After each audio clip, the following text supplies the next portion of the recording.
Көптөгөн жылдар мурда элибиздин башына ачаарчылык түшкөн заманда ачкадан өлөйүн деп жаткан бир атабыз биз жакшы мезгилде өмүр сүрүп жатабыз, урпактарыбызга кыйын болот деген экен. Бул эмне дегениңиз?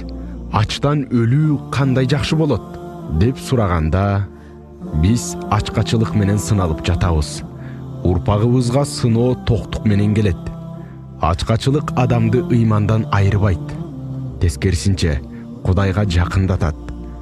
Токтук ыймандан айрыйт, Кудайды унуттурат. Ошол заман кыйын болот деген экен. Ачаарчылык кетип, токчулук келди.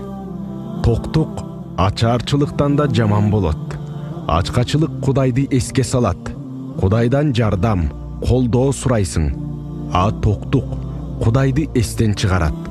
Жардамды Кудайдан эмес, акчадан, дүнүйөдөн сурап, ар нерсеге сынчыл боло баштайсың. Баарын акча менен өлчөйсүң. Бирок убак сааты келсе, акчаңда, дүнүйөңдө сени сактап кала албайт. Кабырыңды нурдан туучу ыйманың, намазың, жакшы кулк мүнөзүң, жакшылык иштериң